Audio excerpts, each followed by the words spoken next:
right, so let's talk today about sports photography and composition. We're not going to get into this into a deep dive of like the whole art side, like the golden ratio, the golden spiral, the rule of thirds, which really is the poor stepbrother of the golden ratio. What we're really going to talk about is just some of the things you can do to impact your photography and just take your images to that next level.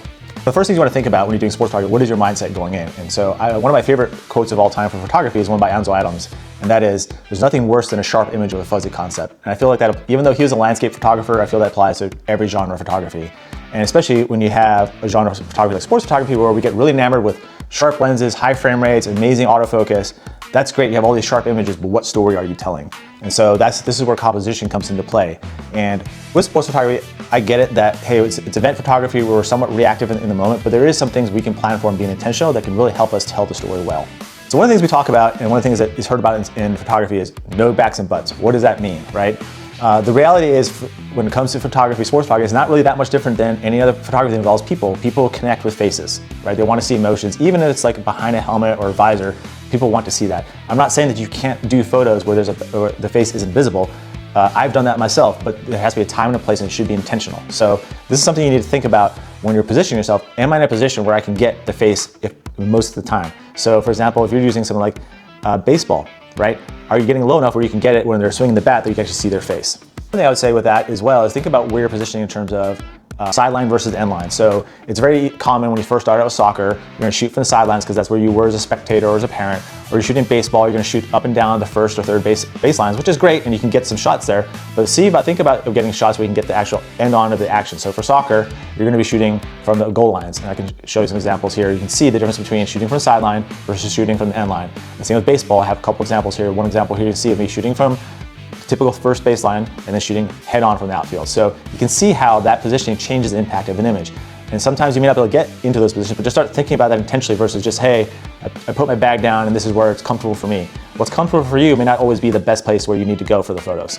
The other aspect of composition I want to talk about is depth of field, right? I think one of the things we talk about in sports photography, we always want to get those lenses with a shallow depth of field, like my 400 back here.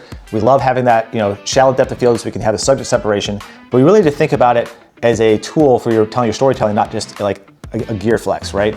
I do tend to shoot a lot wide open, but it's for a reason. It's so that I can create emphasis on my subject and de-emphasize things in the background that maybe do not help contribute to the story.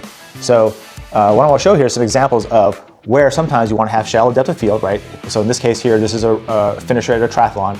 You want to really have to focus on him and his effort. However, maybe you have people finishing together, or you have people conversing together, like in this photo, and you want to have everybody in focus to ensure that you have a little bit higher depth of field. Or maybe, for example, like this photo of a trail runner, the focus there is going to be on the actual trail and the area where they're in is part of the story. So you want to make sure that you're actually capturing that as well. So yes, it is great to have the wide open aperture. Just like portrait photography, you don't always want to shoot wide open, but sometimes you want that depth of field, but make sure you're using it with intention, right? Using it creatively. Does it help your story or is it hurting your story? There's a time and place for both. Another thing I want to talk to you is about camera orientation. This is something I see a lot with beginning photographers, not just sports, but particularly sports photographers. They always tend to shoot like this in landscape format, and that's fine. But there's nothing wrong with turning it vertically, and this is one of the reasons why I like having a vertical grip. Even though we call this the portrait orientation, it is still very valid in sports. On some level, a lot of sports photography is portraits, right? You're taking really dynamic portraits of people in action with their facial expression. So the reason why I like turning it to vertical is sometimes images, and I'll show some examples here you can see, where vertical just makes more sense. The cropping, by doing it vertical, you're not having dead space on either side of the athlete. That doesn't really help tell the story. And the action sometimes may be going up and down. So with soccer or baseball, a lot of time they're running. So a vertical orientation may tell a better story for you than a horizontal one. So this is something to think about when you're taking your photos. Can you crop after the fact? Sure, you can. But you're gonna have to crop after the fact, and that means cutting away pixels, and I don't know what kind of camera you have. You may not have enough megapixels left over to make a good image for something beyond just social media. If someone wants to make a print out of it, you wanna make sure you have enough megapixels left and enough data that people can actually make a print. All right, so what I wanna talk next is about something that has to do with composition, but it's more something you address after the fact while you're editing, and that's called cropping. Two kind of common sayings you'll hear in sports photography, particularly among sports editors, is shoot tight, crop tighter, or crop for impact. And what does that even mean? Because I think a lot of us are used to saying, hey, get it right in camera, which you are supposed to do. But one of the things with sports photography is about capturing that dynamic moment, that expression, the effort, and a lot of times cropping can be a very useful tool in helping enhance that impact of the image. So let's talk about that when it comes to composition. So What I'm going to show here is this original image of this. This is an image straight out of camera, and it's still a great shot. You can see the baseball player, he's running, there's a coach cheering him on, urging him on to get to the next base, and ends up hitting a triple in this play. And you can see some of his teammates in the background. But let's take a deeper look at this, right? Does he have his teammate on the right side? Yes, he does, but I don't really like it. It isn't really, to me, he does not contribute to the image. Why? He's kind of standing there, he's not really in a dynamic pose. He's not like having much of a facial expression, and not only that, he's not even looking at the player, right? He's looking at the coach, which I guess is fine, but the coach isn't the main focus of this image, it's the runner, right? So let's show you a cropped image here of this, the image now cropped in. So now we have the focus and impact changes because now you're seeing the runner, he's the main focus of the image. You're still seeing the coach, which is, I think, a cool element because you see that urge of him telling him to keep going, but we don't have that other player who really doesn't contribute to the story. It's not as if we don't know what's going on without him there. We do know what's going on. And you can see some of his teammates in the dugout behind him.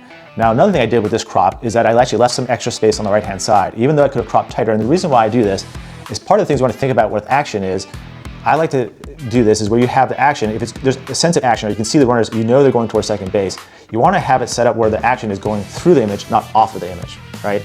And so by leaving a little bit of space there, visually and for the person looking at it, they can see that idea that, okay, the person is running, because it feels weird a lot of times you crop it too tight, where they're running off the image, like, well, where's the rest of the image? Even though it's empty space, it kind of gives a sense of emptiness feeling when you look at the image.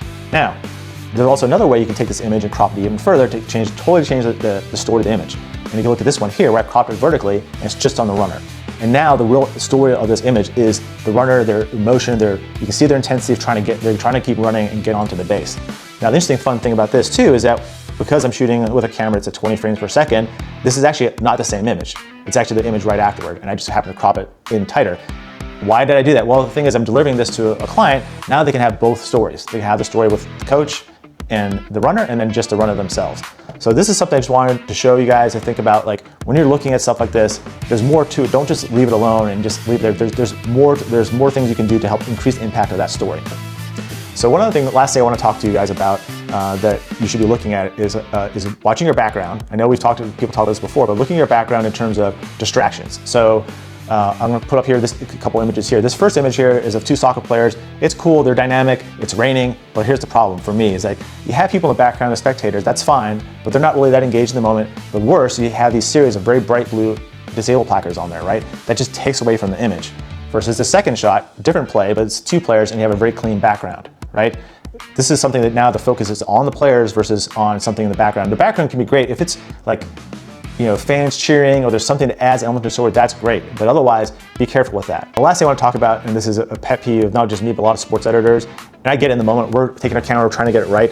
You can even have a built-in level, but make sure when you deliver an image or your final image, make sure that the horizon is level. They should not be on a tilted thing. There is such a thing as called a Dutch angle. If it's intentional, that's one thing, but for sports writer, you need to level your images. One of the ways you can kind of make sure your images are level after the fact is I tend to look for vertical lines, because even if technically it's not, quote, level in real life, if things look tilted, especially vertical lines, it throws people off. So when you're thinking about your image and you're trying to adjust your crop, make sure the vertical lines in the background generally are straight up and down if they're supposed to be. And that will help a lot with your image and take your composition to the next level. So I hope all those things are useful information. I hope this takes you guys to the next level in terms of your sports photography. I'd love to hear in the comments, like, what you guys do, if there's anything you would do differently, because I know, this is the thing with sports photography, is an art. Everybody has a different opinion. But let's hear what you guys have to say or any questions.